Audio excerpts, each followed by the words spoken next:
Bonjour les élèves.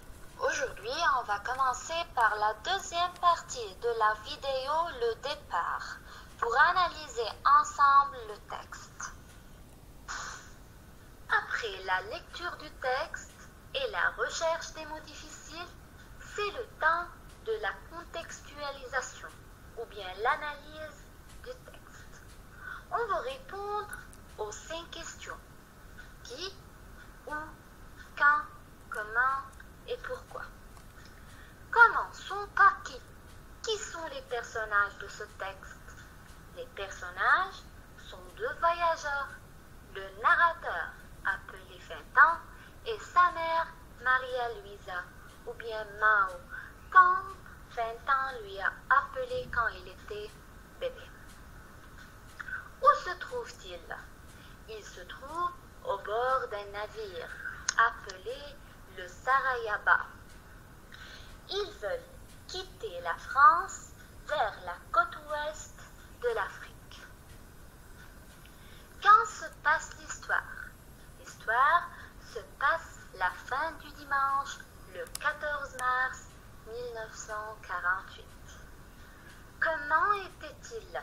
Il était inquiet, car après ce départ, rien ne serait comme autrefois.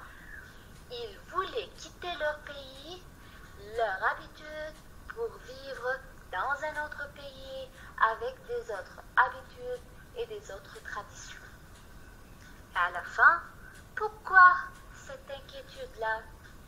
Fintan était inquiet car sa vie va changer après leur arrivée en Afrique. Et pour cela, il cherche une consolation en se souvenant de son enfance, en regardant et décrivant le visage de sa mère. Mes élèves, pour vous aider à répondre aux questions de la 3e partie au cœur du texte, je veux vous donner quelques remarques. Il faut toujours différencier entre l'auteur du texte et le narrateur du texte. L'auteur, c'est la personne qui a rédigé l'ouvrage. L'auteur de notre texte, c'est Jean-Marie Gustave Leclésio. Tandis que le narrateur, c'est la personne qui raconte l'histoire au sein d'un récit. Le narrateur peut être interne, ça veut dire il participe aux actions de l'histoire, et il peut être externe, ça veut dire il raconte seulement ce qu'il voit. Le narrateur de notre texte, c'est Fintan. La deuxième remarque. Mes élèves, vous avez déjà écouté des 2 termes, les sentiments et les sensations. Mais quelle est la différence entre ces 2 termes?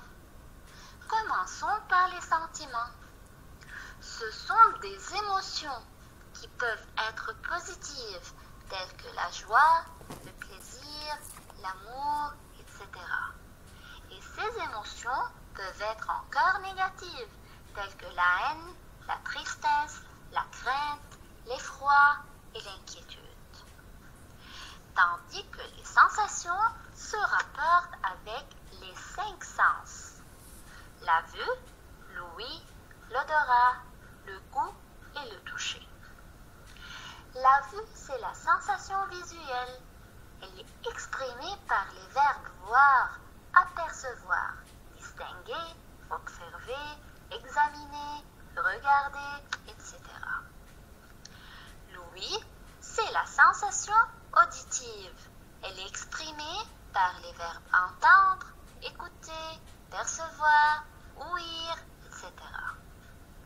Troisièmement, c'est l'odorat. C'est la sensation olfactive. Elle est exprimée par les verbes sentir, renifler, flairer, respirer, aspirer, inhaler, etc. Le goût, c'est la sensation gustative. Elle est exprimée par les verbes manger, avaler, goûter, croquer, etc. Et à la fin, le toucher, c'est la sensation tactile. Elle est exprimée par les verbes toucher, effleurer, caresser, palper, tâter, etc. La troisième remarque. Écoutez Écoutez bien et concentrez bien, c'est très important. L'ordre des actions dans un récit, ça veut dire comment les actions se sont citées dans un récit. Tout d'abord, on a l'ordre chronologique.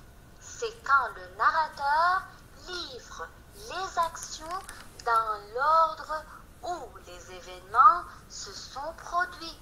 Ça veut dire l'une après l'autre. Deuxièmement, le narrateur peut revenir au passé pour expliquer ou bien éclairer l'origine ou bien la cause de quelques actions. Puis, il revient au présent pour terminer sa narration. Ce phénomène est appelé le retour en arrière ou bien l'analepse. L'analepse est exprimée par un indicateur de temps, par exemple 10 jours auparavant, depuis quelques années, etc. Et il faut utiliser le plus que parfait pour exprimer cette action antérieure. Comme le narrateur peut arrêter sa narration pour faire un retour en arrière, il peut encore envisager les événements avant qu'ils se produisent. Ça veut dire il prévoit les événements dans le futur. Ce phénomène est appelé l'anticipation ou bien le prolepse. L'anticipation est exprimée par le conditionnel présent, car ce temps exprime le futur dans le passé. À la fin, mes élèves, je veux vous demander de travailler les 7 questions de la 3e partie au cœur du texte, page 13. Et je suis prête à répondre à vos questions. Merci pour votre attention.